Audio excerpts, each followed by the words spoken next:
bom dia a você. Uma ótima sexta-feira, 21 de agosto de 2020. Alegria imensa em estar aqui e termos a oportunidade de trazer à apreciação dos amigos uma nova entrevista. E hoje estamos recebendo o amigo Sérgio Sanches, que está conosco aqui, e vou passar a palavra para ele para saudar a todos os nossos internautas. E bom dia, Sérgio, uma satisfação imensa estar com você. Muito obrigado por ter aceito a entrevista. E ao mesmo tempo que você faz a saudação aos amigos, gostaria imensamente que você já respondesse a primeira pergunta: aonde você nasceu, qual a cidade que reside, para que os internautas tenham conhecimento da sua pessoa, para que te conheçam. Fique à vontade, Sérgio. Bom dia. Bom dia, Orson, né? Eu agradeço muito. Bom dia aos amigos, né? Que estão nos vendo agora. Todo esse trabalho bonito que você tem desenvolvido. Eu agradeço muito pela oportunidade de citar esse assunto que nós vamos comentar agora. Então, eu fico muito agradecido por essa oportunidade. Bom, Orson, eu sou aqui de Araraquara, nasci aqui em Araraquara, né? Enfim, estamos aqui na luta há muito tempo e, como você tinha perguntado, a questão de ser espírita, fazem uns 30 anos, 32 anos que a gente está labutando nesse caminho da doutrina. Que bom, Sérgio. Ô, Sérgio, e como é que surgiu o envolvimento com o assunto da dependência química? Como é que você se interessou por esse assunto? Bom, olha, é assim, de uma forma bem resumida, né, que é o assunto nosso hoje, dependência química. Aliás, é um assunto bastante importante, né, muito intenso na vida de todas as famílias, né, hoje em dia. E, na verdade, foi assim, isso em 1998, 1999, nós nos reunimos, né, com o Paulo Previdelli, o Ricardo Merlo, o Jamil Tamer e uma série de outras pessoas, com essa ideia, nós todos espíritas, dentro da casa espírita. Por isso que eu acho assim que o espiritismo, embora respeitemos todas as religiões, né, enfim, tem um papel fundamental na vida da gente, né? Eu acho que Deus vai te conduzindo, vai te, né, levando, e mesmo que você não sabe o caminho, ele te orienta. Por isso que a doutrina é maravilhosa na nossa caminhada. Isso nasceu dentro do Luz e Caridade, aqui é de Araraquara. Estávamos lá todos nós reunidos, e o Paulo Previdelli já tinha um certo conhecimento, e o Ricardo também, né, já tinham feito os estudos. E por que não abrir? Aí surgiu a oportunidade de se abrir essa comunidade. E foi orientada pela espiritualidade, sim, que a gente poderia e deveria abrir uma comunidade. E aí todo mundo ficou olhando um para o outro, assim, nossa, não teria um negócio mais fácil para fazer? Mas, enfim, né, a gente respeita os irmãos, né? E aí começamos a correr atrás, conseguimos a chácara, enfim, isso, né? Sabe aquela coisa assim, você não sabe, eu acho que quando você tem boa vontade, quando você fala, eu quero fazer uma coisa, e a coisa começa a brotar, entendeu? É a mesma coisa, eu analiso também a questão do IAC, que você desenvolve tão bem, maravilhosamente bem, esses 10, 11 anos, enfim. E nasceu do quê? Pô, eu vou fazer isso daqui. Ora, a partir do momento que você falou que você vai fazer, os irmãos já te empurram, entendeu? Primeiro tem que nascer essa boa vontade, que eu acho que é o fundamental. Aí as coisas começam a acontecer como foi no nosso caso. E aí a coisa foi sendo conduzida de tal maneira, assim, fomos no lugar, já abrimos, já fizemos a ata e etc, etc. Em 1999 nós montamos, construímos. Quando foi em 2002 nós iniciamos as atividades. Olha só, e isso se passaram 20 anos, né? De se tornando uma das melhores comunidades do interior, né? Segundo o Estado de São Paulo, Federação Brasileira de Comunidades Terapêuticas, na FEBRAC. Então, o Recanto do Senhor, aqui em Araraquara, foi considerado uma das melhores do interior. Muito bem, Sérgio. Ô, Sérgio, é importante perguntar, eu acho que você precisa desligar o seu WhatsApp aí, que está Está fazendo som aqui. É só desligar o WhatsApp. É importante a gente perguntar, nesse momento da nossa entrevista, porque muitas pessoas, até para esclarecimento público, Sérgio, o que é dependência química exatamente?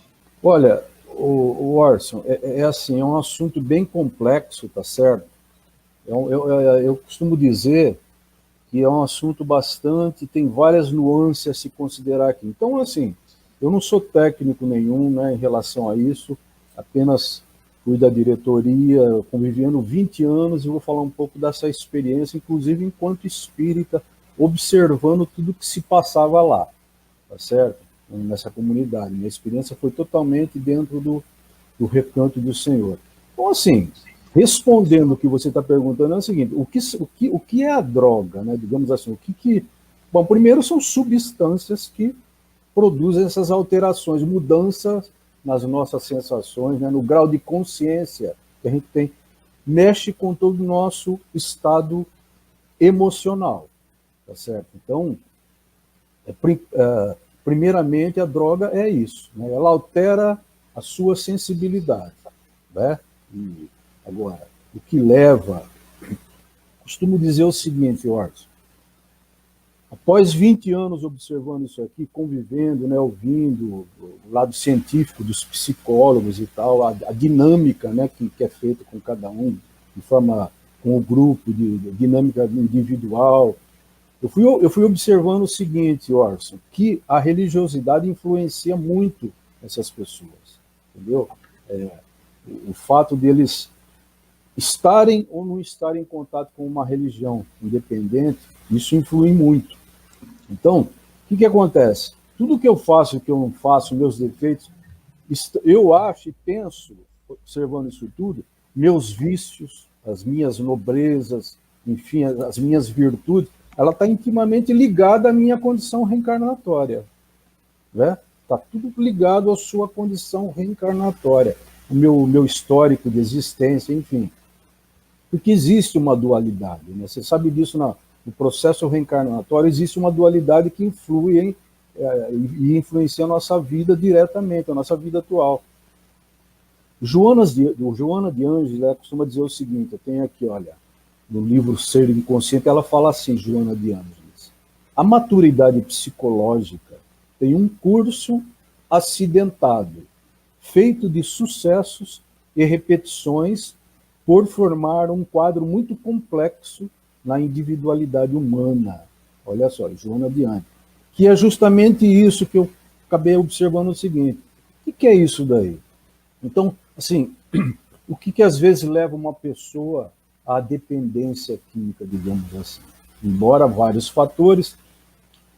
Quando a gente reencarna, o que acontece? Tem uma pressão muito grande do materialismo na nossa vida. Essa dualidade, a pressão do consumismo, a pressão financeira, a pressão religiosa, familiar. Existe tudo uma contingência aí, né? Que esses estados mentais assim que influem a sua cultura, a sua educação, né? Então, a questão do céu, inferno, castigo, isso tudo vem junto. Então você trava uma batalha muito grande, né, para tirar o melhor seu, trazer para o consciente seu. Quer dizer, dependendo do conhecimento espiritual que você tem, você pode extrair coisas boas e coisas negativas. Às vezes você não tem força para isso, né? Fica um equívoco do bem e do mal, uma luta. Então, é mais ou menos isso que acontece com a pessoa que não tem essa força, enfim, ela, por uma série de carências e necessidades, leva a, de repente, a buscar novas sensações ou um pouco mais de prazer. Pode até ser classificado como uma fuga, né? Uma tentativa de satisfazer-se de autoafirmação, inclusive, né? A pressão social é algo muito grande, né? Ô Sérgio, e a dependência química, ela se aplica a todas as drogas? Quero dizer assim, por exemplo, existe a droga mais pesada, e Sim. existe também o alcoolismo, o tabaco, tudo isso é dependência química, pode ser classificado? Sim, sim, sim. Veja bem, Nós estamos falando o seguinte, primeiramente assim, né, Orson, é importante a gente deixar bem claro para os amigos, assim, o dependente químico, ele não é um marginal. O dependente químico é um ser humano, um irmão nosso carente, né? E embora a sociedade tenha um preconceito muito grande, aqui nós estamos falando de uma maneira bem clara, sem hipocrisias e como as coisas são, né? A gente tem que entender a realidade das coisas. E às vezes, o que acontece tem drogas, você pensa assim, a gente pode entender assim, drogas de efeitos depressores, aquela que diminui a atividade mental da pessoa. Veja bem, onde a gente chega em relação à droga, porque isso é droga. Efeito depressor está o sedativo, calmante, tranquilizante, os ansiolíticos, chamado Lexotan, os diazepam, o Valium, isso daí ela diminui a atividade mental da pessoa, diminui a concentração dela. A pessoa fica mais relaxada, ela fica mais lenta, né? E aí onde entra o quê? Entra o álcool, droga, né? Chamado mel, chamado de birita, chamado de pinga e tal, solventes, inalantes que as pessoas pegam. Isso, esse tipo de droga, ela diminui a atividade mental da pessoa, tá certo? Então, é a chamada de efeito depressor. Agora, aquela que altera a percepção, chamadas perturbadoras, por exemplo, a maconha. A maconha, essa substância, né, extraída do cannabis ativa lá, ela te excita, mas te dá um relaxamento, a pessoa fala demais, tem fome, os olhos ficam avermelhados. Os alucinógenos, mesma coisa, né? LSD, que é retirado das plantas, perdão, alguns são de substâncias químicas feitas em laboratório, mas tem os alucinógenos, que é retirado de cogumelo e tal, são de plantas, e uns são fabricados em laboratório. O êxtase é origem sintética, né? Então é uma anfetamina que produz essas alucinações. Ou seja, nós estávamos falando o quê? Do álcool. O álcool, sim, é uma droga. Então, quando você fuma, sabe, isso é realidade. Se eu te perguntar assim, qual a diferença entre um baseado e um copo de uísque? Qual que é mais letal? O que é mais letal? O copo de uísque é muito mais letal do que um baseado. Certo? Então, assim, nenhum nem outro. Estamos falando assim. E aí entra a questão da família, né? Aquela que estimula. O que estimula? Né? Droga estimulantes. A gente falou aquelas que são depressoras, tem as estimulantes. Cigarro, charuto, fumo, entendeu? Cocaína, são estimulantes, né? E assim vai. Anfetamina, né? Sim. E você falou no começo da sua fala, você falou sobre preconceito, né, Sérgio? E Sim, realmente o preconceito da sociedade para com as pessoas com dependência química é um fator agravante de tudo isso, não é? muito, Orson. Você tocou assim num ponto importante. E assim, né? Desde quando a espiritualidade, a gente tratou ali quantos irmãos que a gente tratou na comunidade, com psicólogo, todos os passos, de uma forma bem profissional. Tanto é que o Recanto nos deu essa margem de ser considerada uma das melhores comunidades do Brasil. Fizemos reuniões em São Paulo com políticos, com gente da área, etc, etc. E tanto é que quando nós fechamos, infelizmente, após 20 anos, e, enfim, né, a família queria o local não era nosso, e a gente, de bom grado, tudo bem, 20, 21 anos, fizemos a nossa parte. Mas quando a gente ia fechar agora no final de 2019, início de 2020, todos os órgãos reguladores e comunidades, FEBRAC e etc., eles vieram aí assim pedindo pelo amor de Deus para não fechar, porque a gente era referência. A comunidade que o Recanto era referência em todos os aspectos, né, de local, de estrutura, de profissionais, etc, etc. Então eu estou querendo dizer o seguinte, que Esses irmãos, muitos deles, a gente levava, orientava, né, o que tinha que ser feito. E existe uma pós-tratamento, né, Orson, que é o que você está dizendo. Então é o seguinte, esse pós-tratamento é onde entra o quê? A importância da família e da sociedade. Então, por exemplo, lá dentro, né, no nosso caso ali, durante 6 meses, as pessoas ficam ali e tal, fazendo tratamento, etc, etc. E existe um pós-tratamento quando ela sai, e aí a gente tenta ver com a sociedade o quê? Para tentar arrumar emprego, empresas que possam financiar, participar. Ela tem a volta à comunidade, ela tem que voltar nessa reinserção na sociedade junto aos amigos, à religião, à igreja que ela frequentava.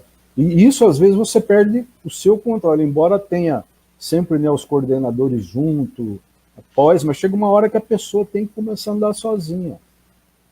E aí onde entram esse preconceito ou não de alguns. Peraí, você veio de uma comunidade?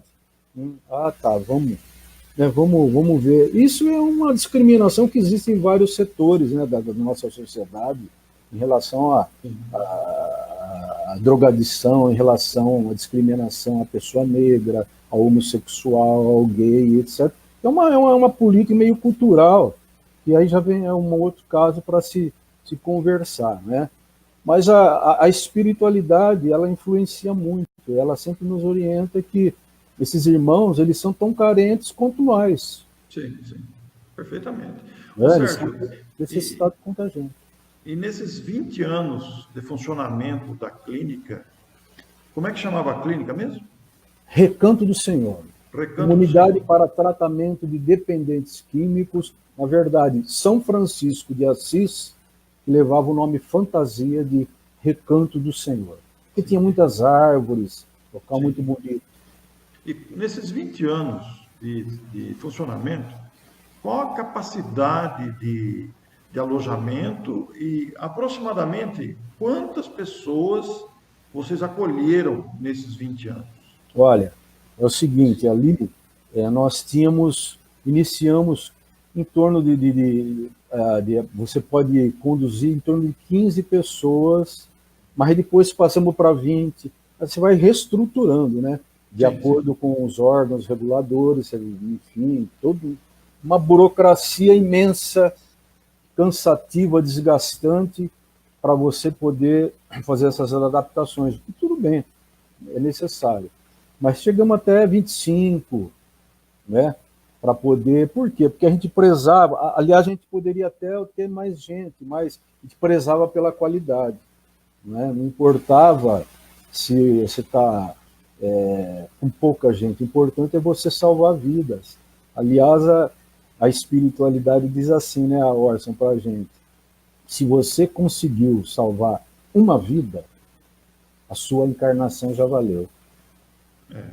Então, se você conseguiu salvar uma vida, a sua encarnação já valeu. E quando a gente iniciou as atividades, né, em 2002, e aí nós colocamos lá, acho que umas 10 pessoas, 12, enfim, e na época ficava 8 meses, depois passou para 6. Essa primeira pessoa, ela passou 2 semanas, ela recaiu, o senhor. Mas aí nós orientamos e ficamos assim, orientamos para outra comunidade, porque ela, durante o ano ela não pode retornar ali, mas foi orientada e ela seguiu o caminho e ficou bem, graças a Deus, mas não ali, ela recaiu. E aí quando ela recaiu, a primeira pessoa, nós ficamos assim, olhando para o outro, assim, eu falei, gente, mas como esse sacrifício todo para abrir, para fazer aquela papelada, aqueles documentos profissionais e etc. E aí o primeiro recaiu. E aí nós fomos ter com a espiritualidade, entendeu? Eu falei, irmão, nossa, fez um sacrifício, mas aí, assim, em outras palavras, né, a espiritualidade fala assim, mas vocês estão reclamando do quê? Vocês não começaram nem ainda a ser útil. Assim, em outras palavras, né, de uma maneira mais delicada. Nem começaram a ser útil. E outra coisa, isso é uma aprovação para vocês. Você não pode ter o desânimo, né, na primeira curva, na primeira esquina, né? Aí nós ficamos todo mundo assim, ninguém falou mais nada. E aí passaram-se 20, 21 anos, em torno de mais de 300 irmãos passaram ali. Mais de 300. É muito. E assim, com vida salva. As pessoas têm costume de dizer, e isso deixa a gente muito chocado, muito triste, e falar que a pessoa ela não consegue se manter. Que é isso? Né? Isso é conversa cultural de pessoas desinformadas, entendeu? Que não têm essa vivência e estão muito preocupadas só com os seus, né? E não sabe como se portar dentro dessas, porque na verdade eles são recuperados. Nós temos uma lista imensa de recuperados com pais de família e etc, etc. Sabe, pessoas de toda a classe social, viu, Arson? Toda a classe social, já, sabe, sem citar nomes, de toda a classe social, filhos, pais assim, desesperados, me ligando à noite, porque o filho estava em Bauru, preso, precisava de uma carta, porque, e crianças que eu falo 18, 19 anos, no caso, pessoas maravilhosas que hoje são pai de família, estão de pé e continuam sua vida. Nós temos uma lista imensa dessas pessoas. Então, essa conversa de que não funciona, que muita gente tem um preconceito muito grande, eu não sei porquê, estimula isso, mas dentro de casa pode, né? As festas regadas, cerveja, todo tipo de droga também pode, porque é o álcool, entendeu? O álcool, tudo em excesso, tudo te causa problema, te causa dano, entendeu? Mas existe um certo hipocrisia nossa que ainda vai levar um tempo para a gente poder melhorar. Ô Sérgio, e esses internos que passaram pela clínica durante esses 20 anos, aproximadamente mais de 300, você classificou, Sim, todos do sexo masculino? no caso nosso ali, né, Orson, é assim, você foi a comunidade voltada para o masculino, né? Por quê? Porque você, infelizmente, você não tem, uma vez, isso há tempos atrás, também isso há 15 anos, nos chamaram, né, daqui da prefeitura da cidade para ir ver a possibilidade de abrir uma feminina, porque a gente tinha um know-how, e a gente foi lá, fizemos todo o levantamento, passamos tudo o que precisava, né, etc, etc, etc, e até hoje essa resposta não veio, né? Enfim, demos know-how, demos tudo, mas você precisa de uma estrutura. E como você não pode misturar as coisas, né, nem deve, não pode, não é, porque você tem uma equipe preparada para tratar de homens, e se você tem que ter uma equipe para tratar de mulheres, com mulheres especializadas, enfim, principalmente Viu, as Sérgio? coordenadoras. E essas instalações eram quartos coletivos ou eram quartos individuais? Não, são quartos coletivos no seguinte sentido, a gente abrigava em torno de 25, mas sempre com em torno de 2, 3 em cada quarto, Sim. mas assim, de uma forma muito higiênica, muito responsável, muito limpa, cada um com o seu dormitório, com sua cômoda, tudo muito bem organizado, né? Com ventilação, ventilador e tal, uma estrutura muito grande, muito bonita, e sempre teve lá. E a faixa etária girava em torno de quanto? No nosso caso, a partir de 18 anos. Tem comunidades que atendem, né? Por exemplo, se eu não me engano, a Vida, aqui de Araraquara, acho que menores de idade, 13 anos, 14, eles abrigam, porque tem uma estrutura para isso. No nosso caso lá, a gente fez para acima de 18 anos, né? E 18, então, tinha homens 60, até 70, de 20, 25, 18, então, a partir de 18 anos. E manter uma comunidade em funcionamento, embora não esteja funcionando mais, né?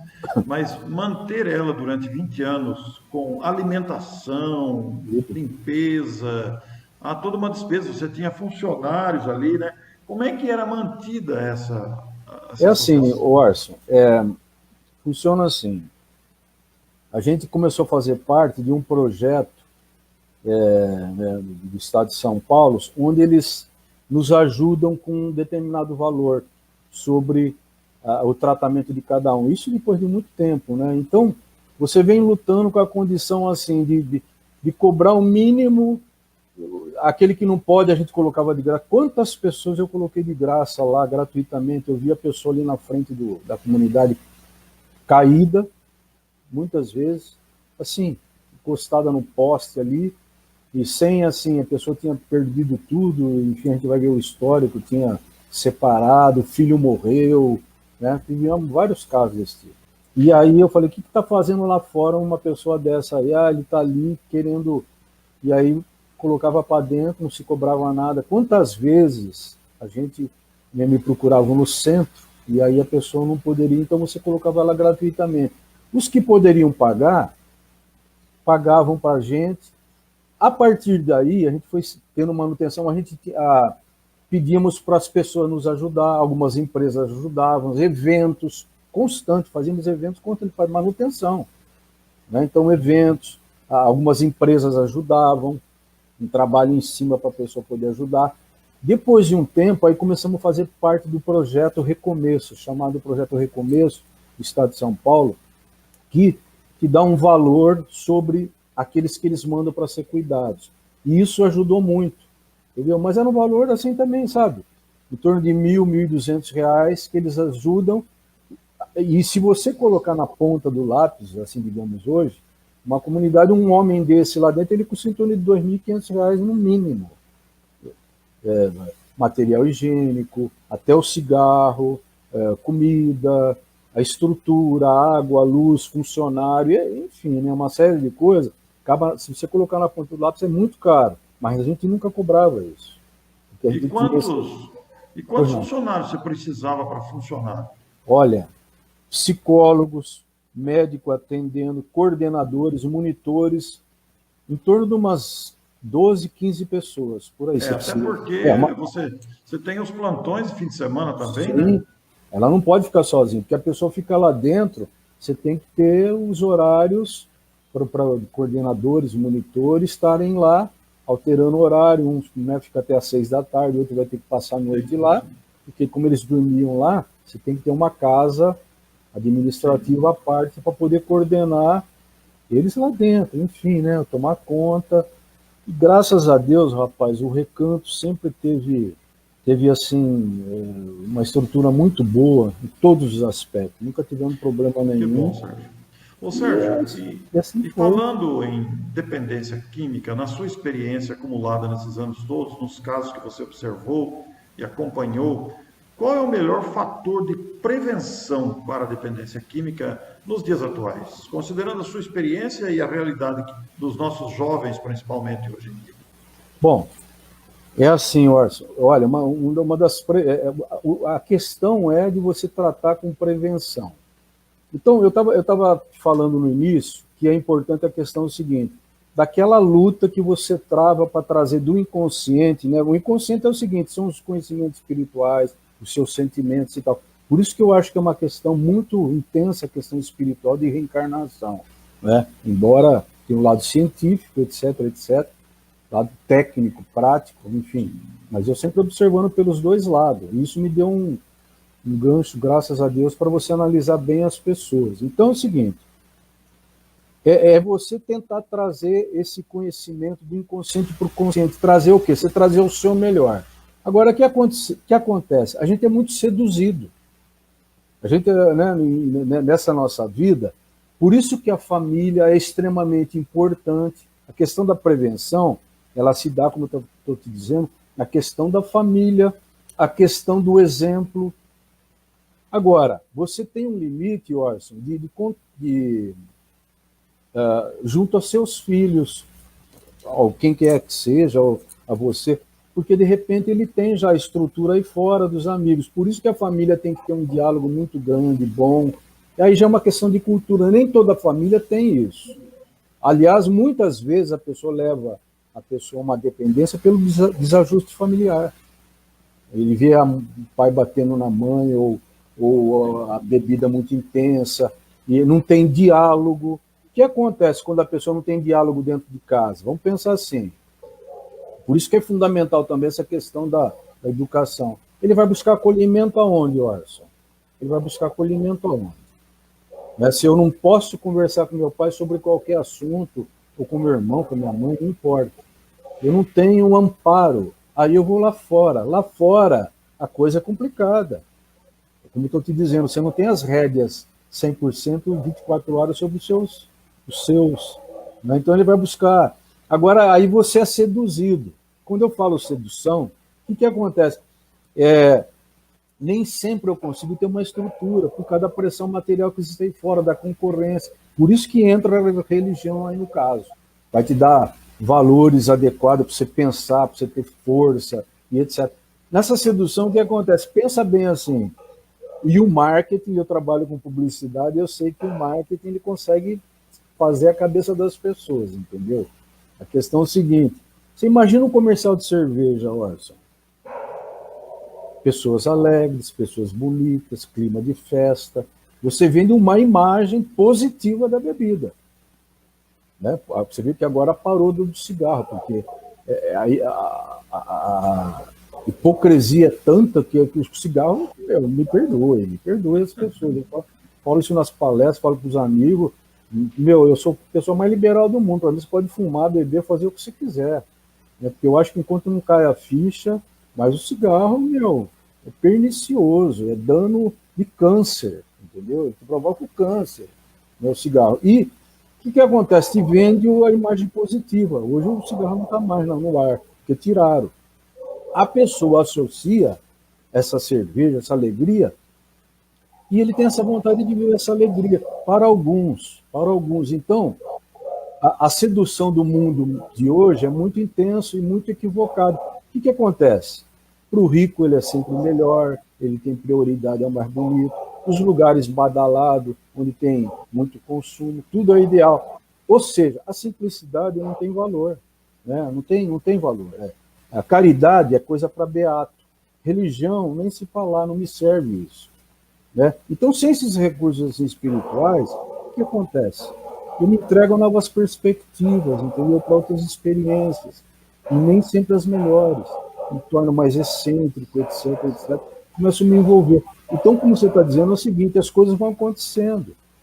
E os irmãozinhos, para alguns, mais enfraquecidos, a pessoa vai buscar prazer naquilo que está na mão ali, que ele pode resolver um pouco. Por isso que a prevenção, e nada de brigar, hein? Nada de brigar com o filho, nada de querer bater, nada de querer vasculhar as coisas dele. Não é assim. Você querer, né, enfim, um enfrentamento, não é assim que você vai cuidar. Então, essa forma de prevenção é a forma do diálogo, a prevenção através do diálogo, através da conduta, da boa educação com o pai, né, de você ter uma condição de conversa, né, de sensibilidade para ver o que está acontecendo, porque pode acontecer. Aliás, assim, né, eu no centro espírita, eu mais atendia gente com problema de dependência do que o pessoal que ia atrás da condição doutrinária, porque toda noite me chegava gente lá, né, com problema de dependência química. É interessante, né? Porque você mostra o lado aí do acolhimento, da fraternidade para prevenir mesmo. Ô Sérgio, e quanto ao tratamento? O que você diz da sua experiência sobre o tratamento da dependência química? Eu quero saudar aqui alguns amigos que estão nos acompanhando, estão conosco aqui, o Rio de Janeiro, nosso querido André Luiz Reis Matos. André, olha, o Sérgio é um bom palestrante para você convidar, viu? O André é lá da cidade de Levi Gasparian, no interior do Rio de Janeiro, está acompanhando a gente aqui. Está conosco também Alcione de Poços de Caldas, está conosco o Sérgio Totti de Bauru e outras pessoas que eu estou vendo aqui que eu não sei a cidade, mas nós queremos agradecer a presença de todos eles que aqui estão, a Elisângela, a Cristina, a Ana Cláudia, pessoas que estão nos acompanhando aqui. Ô Sérgio, e quanto o tratamento, o que a sua experiência nos diz da dependência química? Olha, Orson, eu costumo dizer o seguinte, o tratamento ele é fundamental, é assim, veja bem, a pessoa quando ela experimenta, sabe, estou falando de uma maneira muito clara e pelo cadastro que nós tínhamos lá, das conversas, da experiência de cada um deles, na verdade a experiência maior é deles que nos passavam, né, de tantos homens, tantas pessoas que passaram lá. Então, assim, a pessoa, quando ela experimenta, digamos assim, não significa que ela é dependente, né? Primeiro. A pessoa, quando ela experimenta lá fora, de forma casual e etc., não significa que ela é dependente. Então, quando começa a perceber, existe hoje várias ONGs, vários tipos de tratamento, como Amor Exigente, NMA, AA, que são entidades que podem, de uma certa forma, com reuniões, melhorar, enfim, orientar, e muitos conseguem se orientar, né, frequentando esses estudos, essas reuniões, que podem ajudar muito. Agora, quando você chega numa condição de dependência mesmo, né, porque existem vários fatores aí que estão implícitos nessa condição aí. Existe aquele que só experimenta, existe, né, o usuário ocasional, aquele que, se está disponível, ele vai e usa. Agora, tem o habitual, aquele que começa a ter rupturas afetivas, profissionais, etc., entendeu? Mas ele continua de forma precária. E aí entra a questão do dependente, que ele vive pelo uso e para o uso, né? Então, aí o que acontece? Ele vai precisar realmente de um tratamento, sim, profissionais da área, né? Então, ele vai buscar a comunidade, uma clínica que possa estar ajudando, fazendo. Então, o tratamento, assim, é necessário para aquele que está numa condição. Como eu te disse, às vezes a pessoa ela não é dependente, mas ela experimentou, foi experimento, entendeu? Não significa que ela é dependente. Dependendo do grau, né? Não estou dizendo que um é melhor que o outro, não. Todos são causa danos, etc. Mas o tratamento é fundamental, porque é só na comunidade. Eu conheci muita gente assim que levava uma vida desregrada, a pessoa totalmente caída, a autoestima lá embaixo, etc, etc. Mas aí quando ela fica 6 meses, ela sai de lá um homem formado, porque você reativa o caráter, a personalidade, a religiosidade, né? A pessoa aprende a conviver. Qual é a finalidade de uma comunidade? Aprender a conviver, aprender a ter resiliência, aprender a ouvir, ser mais humilde, porque muitas das vezes, em alguns casos, o dependente ele é um pouco egoísta, né? Ele tem essa... O que é isso? É só para mim, eu não dou para ninguém, né? Enfim, faz parte do tratamento. A coisa é assim. Então, ali ele aprende a ouvir. Não, você não vai falar agora, você vai falar depois. A pessoa aprende a ter uma conduta, né, melhor em relação às pessoas. Então, ele desenvolve tudo aquilo que estava adormecido, entendeu, Orson? Tudo aquilo que estava adormecido em termos de religião, de sentimentos, de respeito com a mãe e o pai. Quando eu fazia palestras lá, assim, né, para eles lá, eu ia lá, fazia palestra, tocava violão, eu falo, olha, vocês não sabem o que é derramar lágrima de uma mãe, entendeu? Derramar lágrima de uma mãe, de um pai, entendeu? E as coisas podem acontecer para você dessa forma também. Porque quando você, né, pelo seu egoísmo, eu quero só para mim, você está isentando a sua família, sua mulher, seu filho, você está fazendo eles derramar lágrima de sangue. E olha, é assim, de repente pode vir para você também. E costumava dizer assim para eles, Orson, não perca a oportunidade que você está tendo aqui agora, nessa casa, quando eles iam graduar, né, quando ia terminar a graduação, não perca essa oportunidade, porque a fila anda, entendeu? Ah, Deus te dá oportunidade? Dá, sempre, mas de repente você vai ter que esperar um pouco na fila, de novo. Não é assim, Deus te ajuda, te faz, mas assim, você teve oportunidade. Se foi lá fora, recaiu, meu irmão, a fila está andando, você vai ter que esperar nova oportunidade. Agora, quando vai ser essa oportunidade, não sei. De repente, em outra reencarnação. Então, o tratamento, sim, é extremamente necessário e ajuda muito a família. Às vezes a família sofre muito. Ai, tadinho do meu filho. Mas imagina ele na sua casa com um problema da dependência que é terrível. Na sua casa, é melhor ele estar numa comunidade.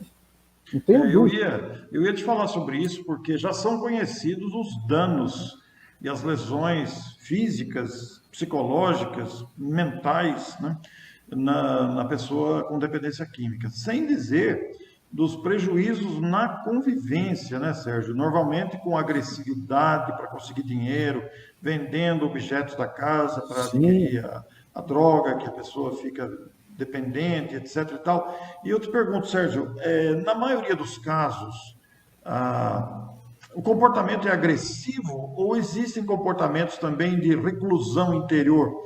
Da pessoa, sim, as duas situações ocorrem? sim. Você fez uma pergunta extremamente importante, o Orson. O que leva, digamos assim, a pessoa. São vários os fatores. Como eu falei, a questão familiar é importante, mas existe, como a pessoa está um pouco enfraquecida, a questão de sentimentos.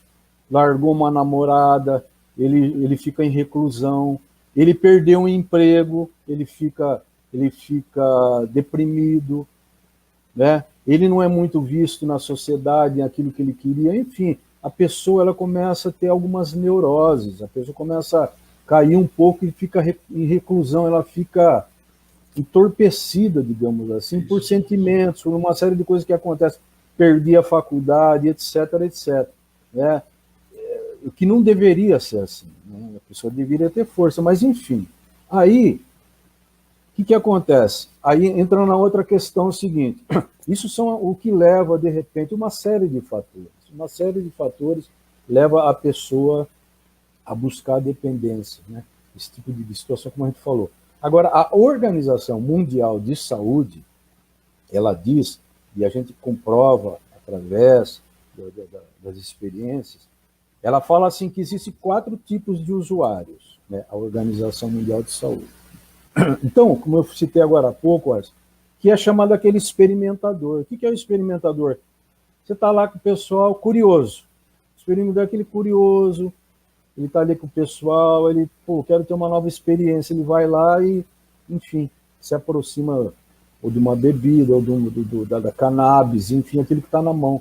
Porque o que está mais na mão é isso. Óbvio que a cocaína, mas a cocaína, o ópio, e etc, etc, são um pouco mais complicados. Então, o que quer dizer? A cannabis, a bebida, o crack ali, etc, etc. Então, o experimentador, ele influência do grupo. Né? Hoje em dia é o seguinte, o jovem é meio super-homem, né? Estou falando no caso do jovem. E é lógico que estou falando de alguns, não estou generalizando. Estou falando que ele se acha super-homem, ele consegue, então, a pressão do grupo, quero ser o melhor, e todo mundo fuma, eu vou fumar também. Experimentador. Segundo caso, o ocasional. O que acontece? De vez em quando ele experimenta. O ambiente está favorável, tem ali a droga presente, disponível. Ele não rompe relações afetivas com ninguém, mas ele de vez em quando fuma. Não rompe emprego e tal. Aí o terceiro caso, que é o habitual. Ele chamado usuário habitual. Ele começa a usar com uma frequência. Se começa a observar aí, ó, você falou sinal de ruptura afetiva, a pessoa começa a ficar um pouquinho mais assim, mais agressiva, né? Ele ainda continua, mas de forma precária. Então, eu vou te contar um caso aqui, no caso de usuário habitual, que foi lá no centro. Né? Sempre lá, eu chegava antes e sempre chegava pessoas querendo falar comigo para encaminhar, para orientar, enfim. O que fazer? A mãe, o pai, a pessoa, o menino e tal. E aí, o que acontece? No caso habitual, teve um rapaz lá, que foi esse caso que ele começa... Ele falou, não, senhor, sabe o que acontece? Eu fumo só de final de semana.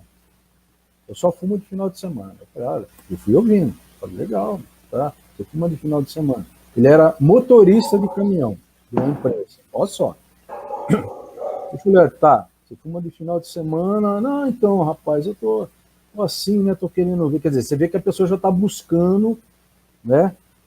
Alguma coisa melhor, uma religião, uma orientação. Porque já está começando a romper esses laços assim profissionais, afetivos e tal.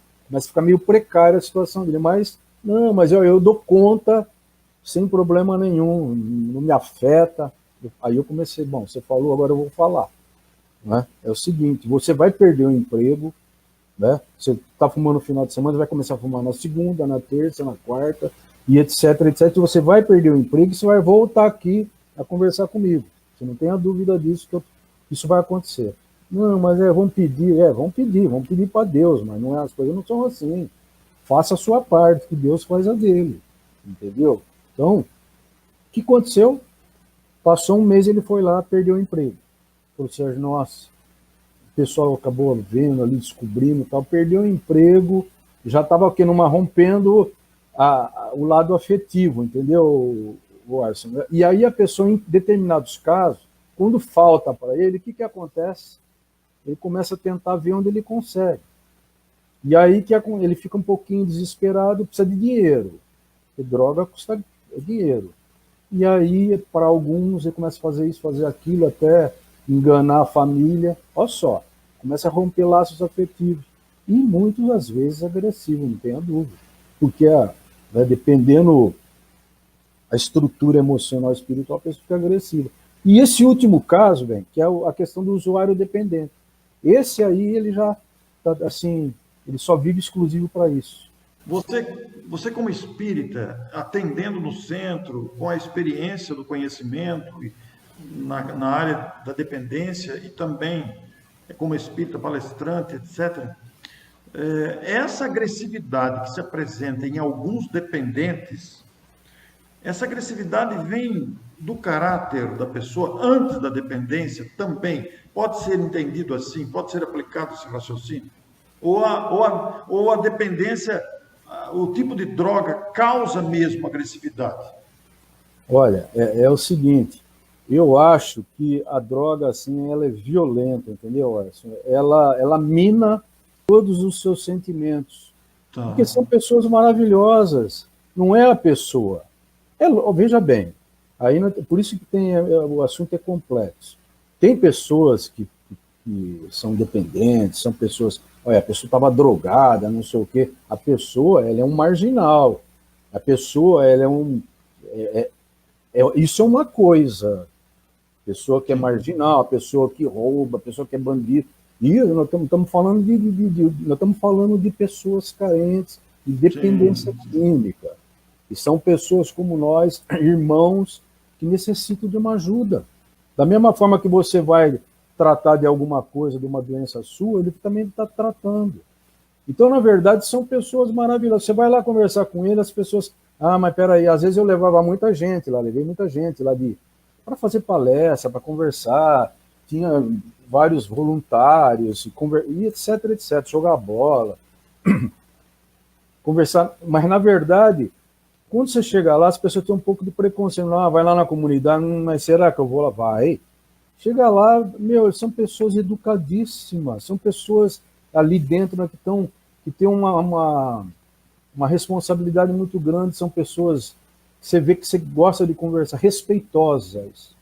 Então, o que eu estou querendo dizer, entendeu? É tudo o contrário do que a sociedade pensa. Ele está ali se tratando, ele precisa de ajuda. E, na verdade, o que levou ele a isso? Essa abstinência. Sim. Quando chega num caso desse, é a abstinência. A abstinência, ela começa, essa sensação de vazio, né, de deixar de usar, te cria ansiedade, te cria depressão, entendeu? Então, aí vem o quê? A pessoa começa a ficar o quê? Ansiosa, começa a ficar irritadiça, e aí começa a ter um pouco dessa agressividade. O André, do Rio de Janeiro, está perguntando, até pela sua experiência também, como dirigente espírita, como é que a casa espírita pode ajudar uma pessoa com dependência química? Você tem experiência, você recebia. Como é que a casa espírita ajuda uma pessoa que apareça lá? Porque muitas casas espíritas não têm a experiência com dependência química que você tem. Como é que uma casa espírita pode ajudar uma pessoa? Quem está nos ouvindo agora que dirige uma casa espírita? Importantíssima essa pergunta sua, bem colocada. É assim, existem vários fatores aí da seguinte forma. Eu acho assim, a chamada terapêutica espírita, o nome que eu coloquei, terapêutica espírita, é maravilhosa.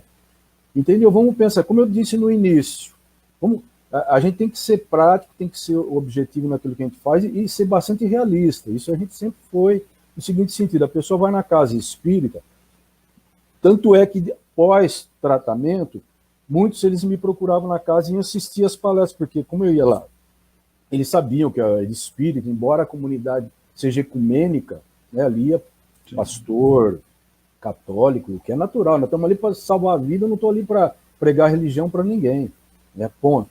Isso aí, uma comunidade que nasceu de berço espírita, todos os diretores eram espíritas, mas com a consciência que tem que ser ecumênico, enfim, recebendo todo mundo. Isso fez com que, após os tratamentos, as pessoas iam na casa espírita participar dos programas doutrinários, etc., etc., que ajudou muito. Como eu disse no início, vamos pensar assim, dois pontos. A questão espiritual, emocional, psicológica, eu acho que está tudo interligado. Eu não vejo dessa forma. Só a questão psicológica está ligado com o seu emocional, está ligado com o seu espiritual. Não tem essa diferença muito, enfim, entendeu? Isso é para mais quem é técnico, e etc., etc. Mas eu vejo assim que existe essa interligação. Então, o que acontece? A pessoa vai lá e começa a frequentar antes de estar com problema. Isso vai ajudar e muito. Essa terapêutica espírita, ela é fundamental, sim. Vocês têm que, vamos lá, então você vai ajudar essa pessoa a frequentar, porque é o que você pode fazer. Você não tem uma comunidade, você não tem, mas você fala, olha, eu acho que é assim, como sugestão, você vai fazer um tratamento espiritual na casa, sim, fazer um tratamento, você vai coordenar e pega pessoas para ir conversando, ela vai desabafando, o atendimento fraterno que a casa tem, ele vai lendo o evangelho, ele vai assimilando a oração que vai ajudando. O que acontece, Orson, em torno dele, nós que somos espíritos, a gente sabe disso, as energias vão se alterando, né? Tudo vai se alterando, ele já vai sair dali, é bem melhor. Os irmãozinhos vão se aproximando. Você foi muito feliz em usar a terapêutica espírita, porque realmente os recursos como o passe, água frutificada, o estudo doutrinário, a frequência, as palestras, o atendimento fraterno, tudo isso é fator de prevenção, porque a dependência química não deixa de ser, sob certa forma, uma questão obsessiva, física, que abre caminhos espirituais. Ô Sérgio, você sabe que o nosso encontro anual Cabarchuto, que vai acontecer em setembro, terá esse tema, que será debatido por um psicólogo, Valci Silva, que é de Tupã, que é um especialista em dependência química, ele tem se dedicado com bastante empenho. Então, nós quisemos conversar com o Sérgio, até porque nós vamos usar essa entrevista para estimular a participação na sala específica do EAC, que teremos lá a dependência sob o ponto de vista físico, que o Valci vai abordar, e as consequências espirituais obsessivas, né, do ponto de vista da dependência durante ou pós a questão. Então, Sérgio, é muito importante realmente que esses assuntos sejam, inclusive o Vladimir Melhado aqui está lembrando, né, os 12 passos dos narcóticos anônimos, também como maneira de tratamento.